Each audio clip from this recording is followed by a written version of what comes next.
The war was over, but the land was still broken. Human soldier John Carter walked slowly through the dry, dead fields. His boots crunched over black ash. Once, this place was green. Now, only burned buildings and silence remained. He was not here to fight. The fighting was done. He came to check for survivors if there were any. John carried his old rifle, though he didn't expect trouble. Most aliens were gone or dead. The war had ended months ago. Earth had won. But as he walked near a broken wall, he heard something soft, weak, like a whisper. "Help!" John stopped. His hand moved to his gun. "Who's there?" he shouted. Then, he saw her, an alien woman, thin, dirty, shaking, crawled from under the rubble.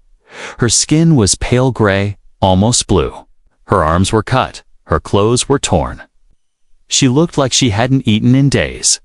She raised her hands slowly. "Don't shoot," she said, her voice broken, scared. John stepped closer. "You're Tharn," he said. It wasn't a question. She was one of them, the alien race Earth had fought. The enemy. "I was," she said softly. "Now, I'm just a mother." John pointed his gun. "Why are you here?" "All Tharn were supposed to leave this zone." She looked at him with tired eyes. "I hid. I had to. My children. They're hungry." John narrowed his eyes. "How many?" "3," she said. "Please. I will work. I will clean your house, farm your fields, dig your ground. Just feed my children." For a moment, John said nothing. He remembered fighting the Tharn. They were smart, fast, and deadly. They never begged. They never cried. But this woman, she looked broken. No weapon, no pride. Just fear.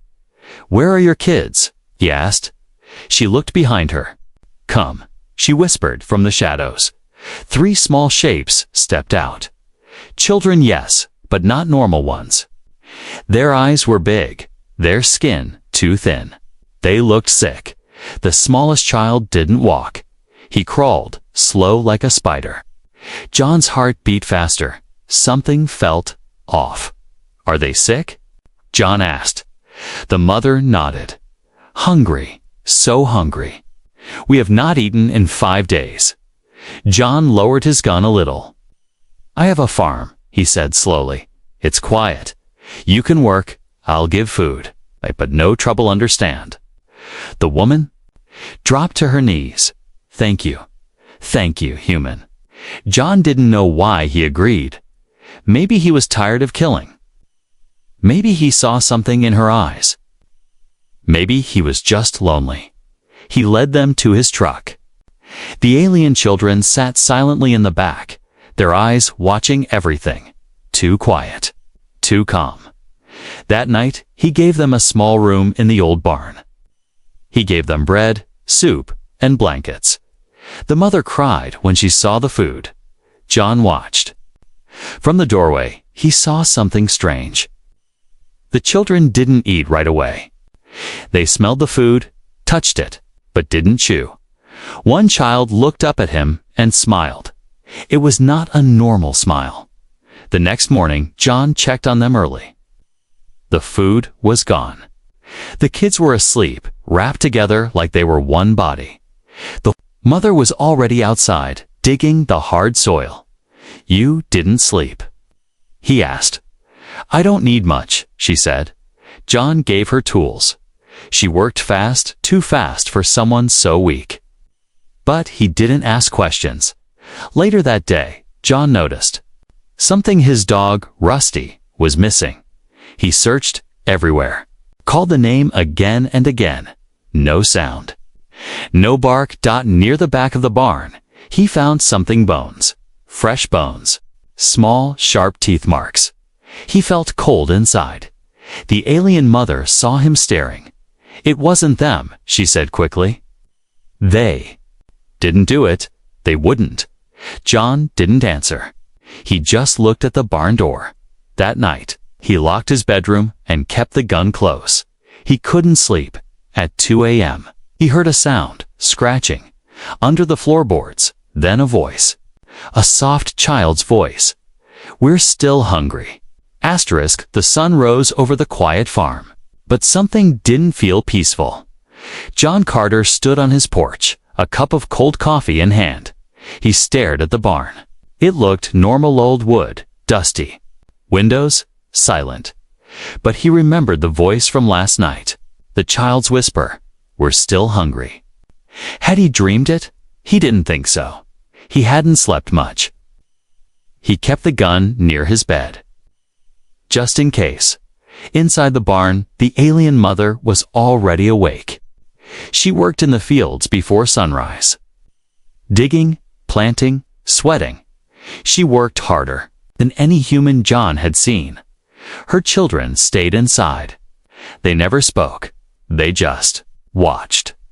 From the window, their large eyes followed John whenever he passed. One afternoon, John brought food again. Bread, eggs, and cooked meat. The children stared at the plate. "Eat," Kian said. But they didn't move. The mother smiled weakly. "They eat slowly."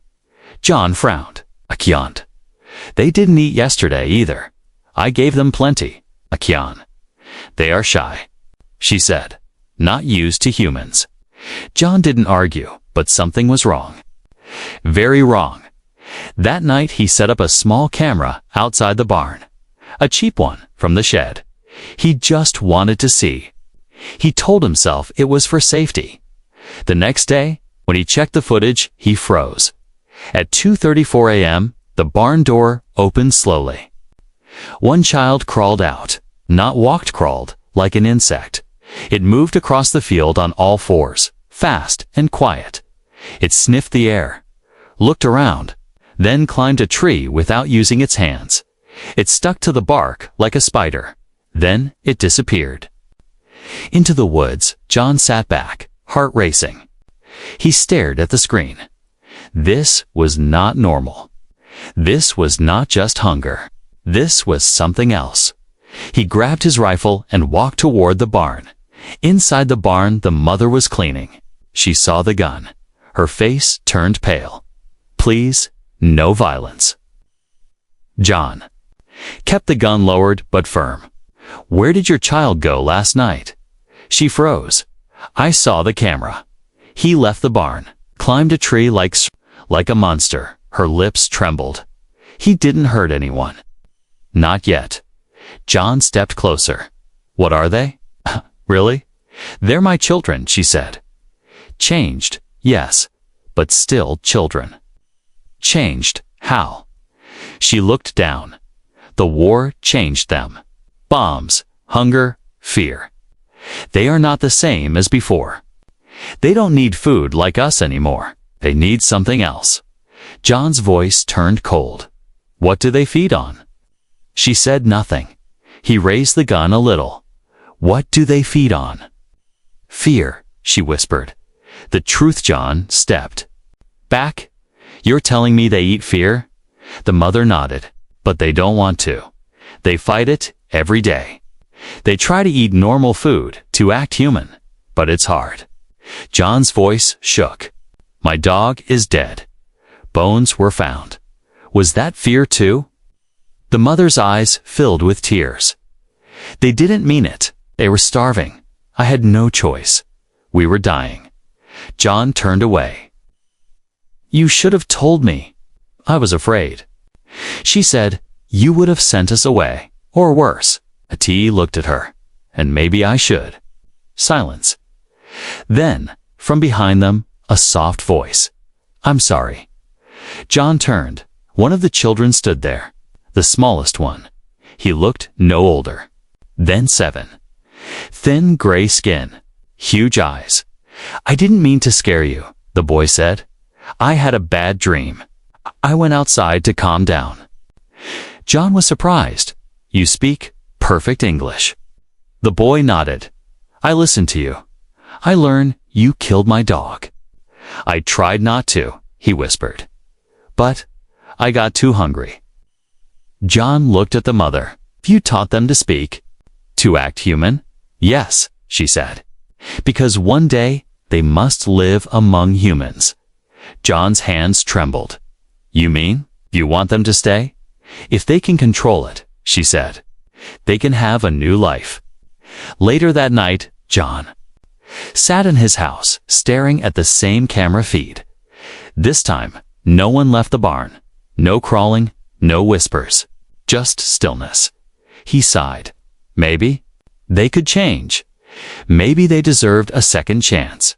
He turned off the screen, but just before the image disappeared, something moved. A shadow behind the barn. Tall, not a child. Not human. Eyes glowing. It watched the house. It wasn't one of two. The kids, John's heart pounded. Someone or something else was out there. The sun rose over the quiet farm, but something didn't feel peaceful. John Carter stood on his porch, a cup of cold coffee in hand. He stared at the barn. It looked normal old wood, dusty windows, silent. But he remembered the voice from last night. The child's whisper, "We're still hungry." Had he dreamed it? He didn't think so. He hadn't slept much. He kept the gun near his bed, just in case. Inside the barn, the alien mother was already awake. Oh, she worked in the fields before sunrise. Digging, planting, sweating. She worked harder than any human John had seen. Her children stayed inside. They never spoke. They just watched. From the window, their large eyes followed John whenever he passed. One afternoon, John brought food again. Bread, eggs, and cooked meat. The children stared at the plate. "Eat," John said. But they didn't move. The mother smiled weakly. "They eat slowly." John frowned. "They didn't eat yesterday either. I gave them plenty. They are shy," she said, "not used to humans." John didn't argue, but something was wrong. Very wrong. That night, he set up a small camera outside the barn, a cheap one from the shed. He just wanted to see. He told himself it was for safety. The next day, when he checked the footage, he froze. At 2:34 a.m., the barn door opened slowly. One child crawled out. Crawled. Like an insect, it moved across the field on all fours, fast and quiet. It sniffed the air, looked around, then climbed a tree without using its hands. It stuck to the bark like a spider. Then it disappeared. Into the woods, John sat back, heart racing. He stared at the screen. This was not normal. This was not just hunger. This was something else. He grabbed his rifle and walked toward the barn. Inside the barn, the mother was cleaning. She saw the gun. Her face turned pale. "Please, no violence." John kept the gun lowered, but firm. "Where did your child go last night?" She froze. "I saw the camera. He left the barn. Climbed a tree like a monster." Her lips trembled. "He didn't hurt anyone. Not yet." John stepped closer. "What are they?" "Really?" "They're my children," she said. "Changed? Yes, but still children." "Changed how?" She looked down. "The war changed them. Bombs, hunger, fear. They are not the same as before. They don't need food like us anymore. They need something else." John's voice turned cold. "What do they feed on?" She said nothing. He raised the gun a little. "What do they feed on?" "Fear," she whispered. "The truth." John stepped back. "You're telling me they eat fear?" The mother nodded. "But they don't want to. They fight it every day. They try to eat normal food, to act human. But it's hard." John's voice shook. "My dog is dead. Bones were found. Was that fear too?" The mother's eyes filled with tears. "They didn't mean it. They were starving. I had no choice. We were dying." John turned away. "You should have told me." "I was afraid," she said. "You would have sent us away. Or worse." He looked at her. "And maybe I should." Silence. Then, from behind them, a soft voice. "I'm sorry." John turned. One of the children stood there, the smallest one. He looked no older than 7, thin, gray skin, huge eyes. "I didn't mean to scare you," the boy said. "I had a bad dream. I went outside to calm down."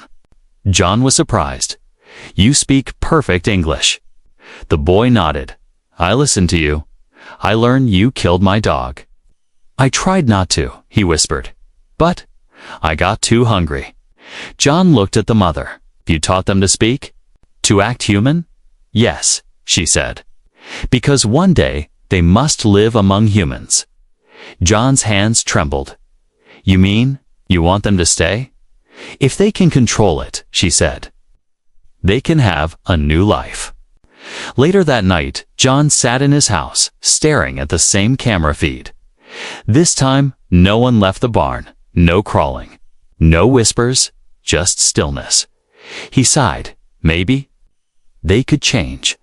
Maybe they deserved a second chance.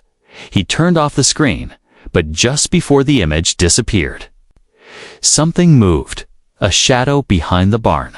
Tall, not a child, not human. Eyes glowing, it watched the house.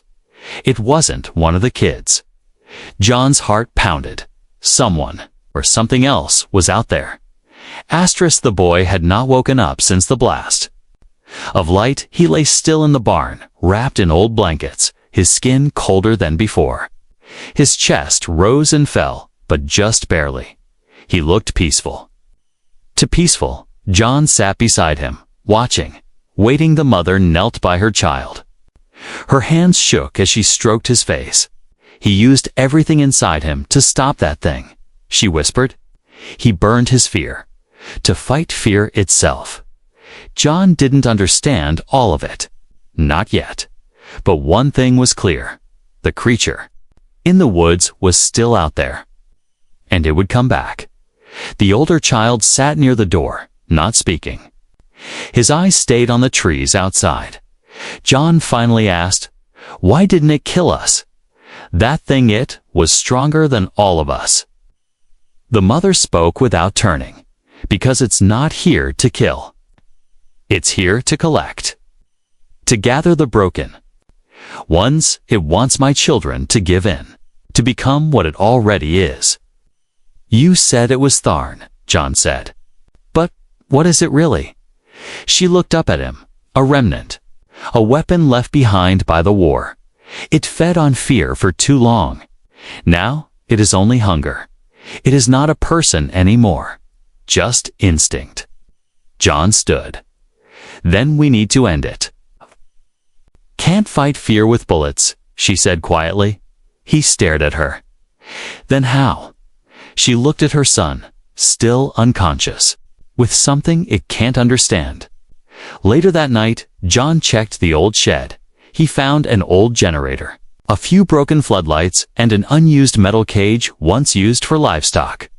He began to build something he didn't know what exactly. But it was better than waiting. The older child watched him work, but said nothing. "You've barely spoken since that night," John said. The boy looked down. "I'm afraid." John paused. "Good. That means you still care." The boy met his eyes. "I don't want to end up like it. Like him." "You won't," John said. "You've already made a different choice." The boy hesitated. Then finally asked, "Can fear really be stopped?" "No," John said, "but it can be faced." At sunrise, the younger boy opened his eyes. He was weak, but alive. John smiled. The mother cried softly. But the peace didn't last. Just after noon, they heard the scream. From the nearby village, not far, John looked at the alien mother. It found someone else. She nodded. "They'll blame us," he said. "They already don't trust me. If they see your kids, then we hide." "No longer," she said. "It's time they knew the truth." When they reached the village, the streets were empty. Doors wide open. No bodies, no blood, just silence and fear so strong. It filled the air like smoke. The creature was here. Somewhere. John turned the corner and saw it, standing at the center of the square, taller than before. Shadow wrapped around it like a living cloak.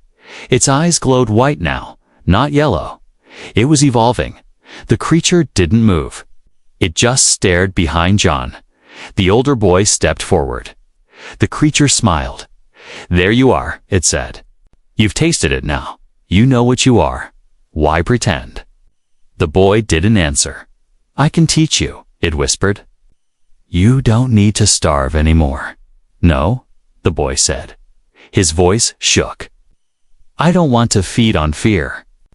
I want to feel love. I want to laugh. I want to live." The creature's smile faded. "That is weakness."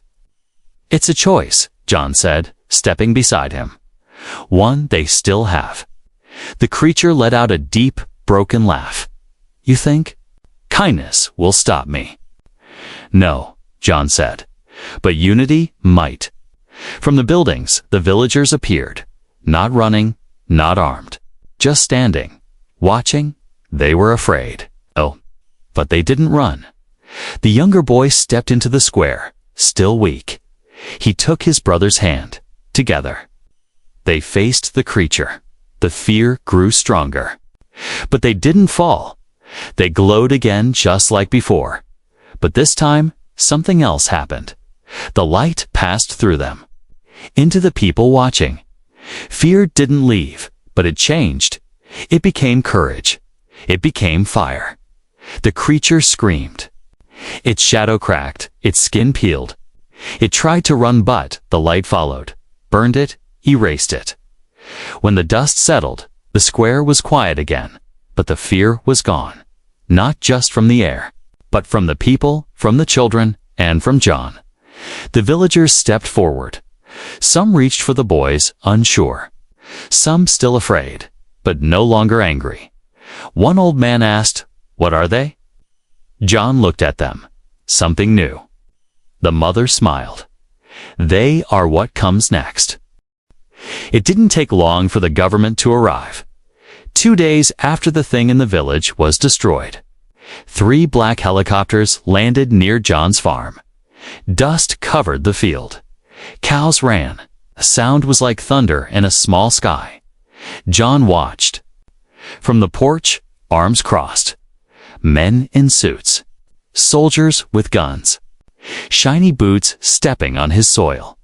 The alien mother stood behind him, her 2 sons watching through the cracks in the barn wall. The youngest still weak. The older one silent as always. A tall man stepped forward. Clean face, cold eyes. Badge on. His coat. "Mr. Carter," he said, "we need to talk." John didn't move. "About what?" The man smiled, but it wasn't a warm smile. "About your guests."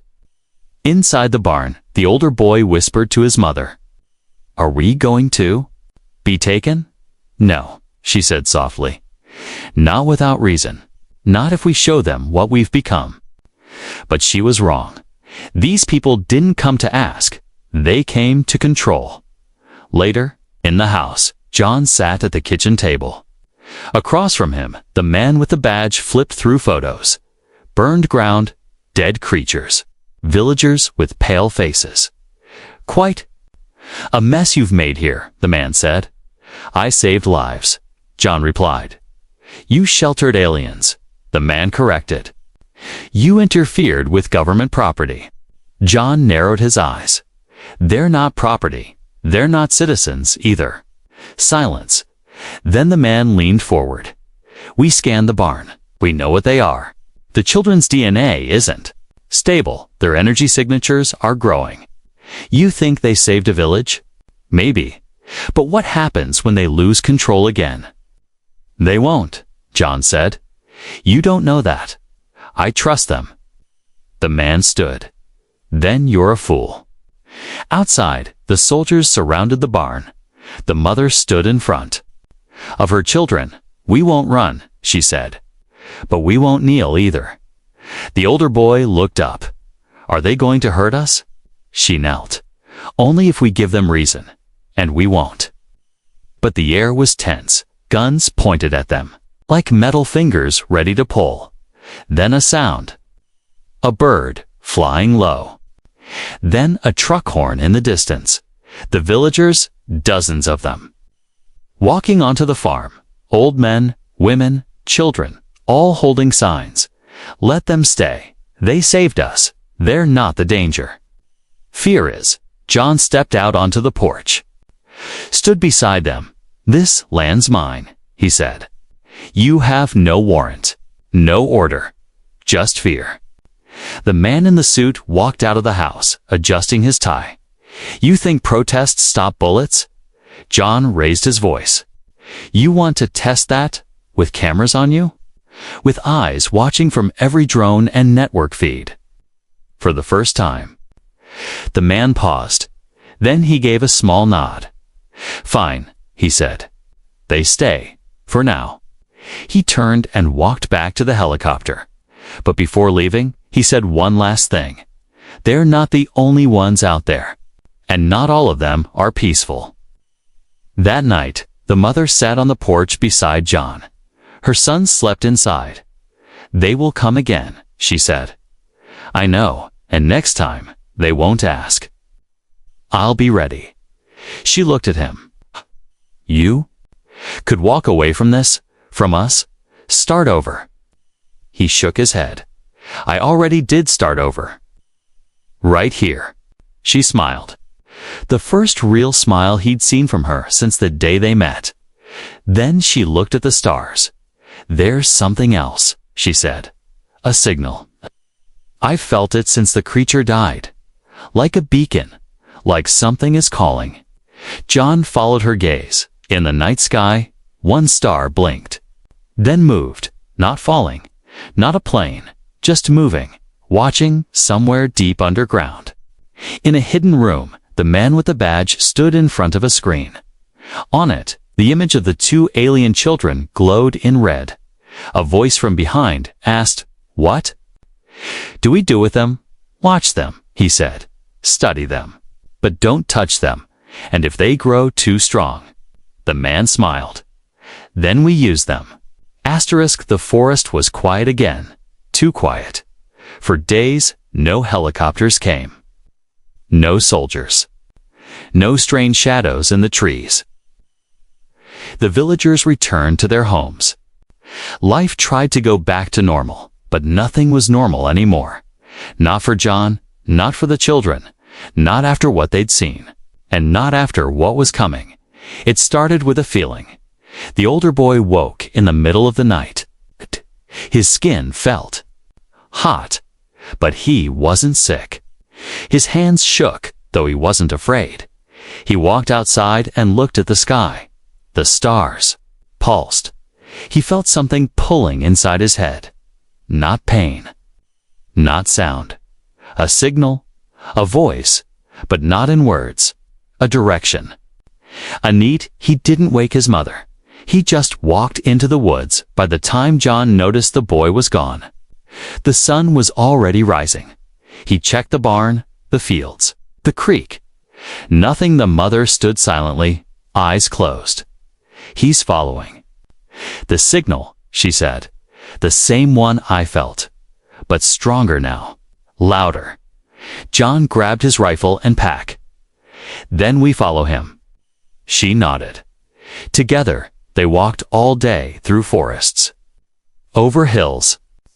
Past ruins from the war-burned machines, alien bones. Rusted human tanks now covered in vines, and just before nightfall. They found the cave. It was wide, dark, cold air blew from inside. Footprints let in.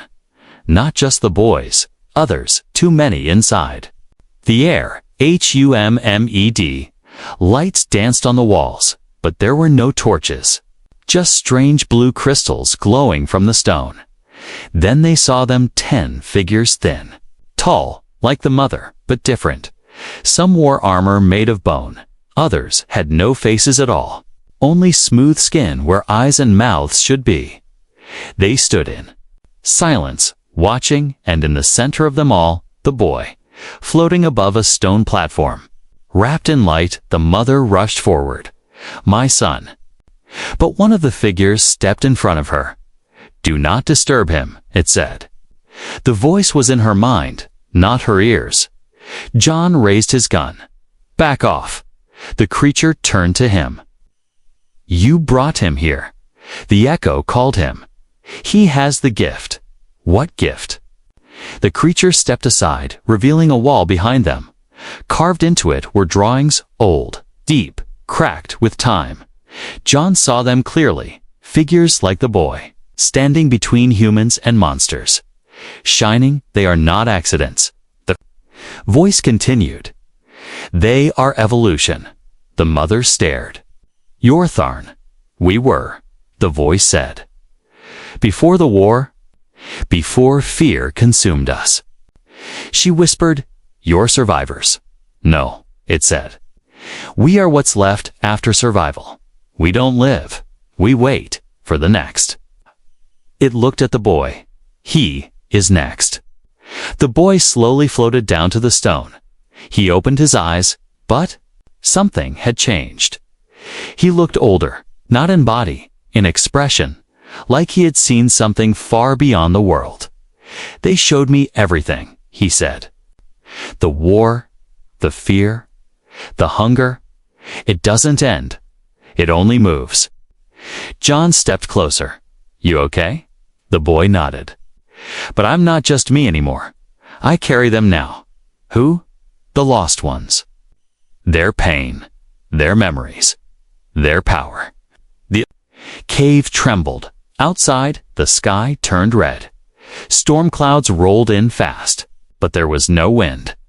No rain, just pressure. The ground shook.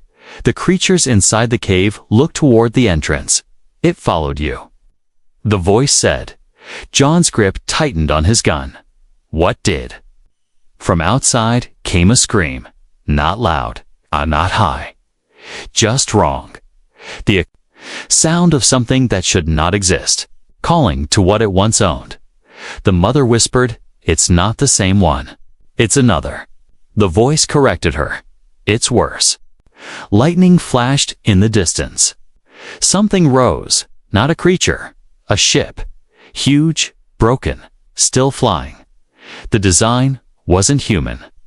And it wasn't Tharn either. It was something older. John stared at the sky. "I thought we won the war." The boy looked. "Up." "No," he said. "We just paused it." In the cave, the stone cracked. The blue lights turned red. The survivors began to fade, their bodies turning into mist, returning to the crystal walls. They had passed on their gift, their warning, their hope, and now it was the boys to carry, back at the village. Lights flickered. People came out of their homes and looked at the horizon. The sky was burning, not with fire, but with memory, with something that had waited long enough. And from the heart of the storm, a voice returned. "We gave you peace, humans. You gave us silence." It echoed across the land. "Now we speak again." The ship didn't land. It hovered above the earth like a god that had forgotten mercy. It wasn't smooth like human ships. And it wasn't sharp like Tharn crafts. It looked grown, not built. Alive, its surface moved like muscle under skin. Breathed every few seconds. Light pulsed through a tread. Then black, then nothing. As if it were waiting for a heart that hadn't beat in centuries. John stood in the center of the village, rifle in hand, eyes on the sky. Behind him stood the boy, not hiding, not afraid, just watching. The villagers gathered around, silent. No one ran. Where would they go? The mother stepped forward, her hands clenched. "This is not war," she said. "This is a test."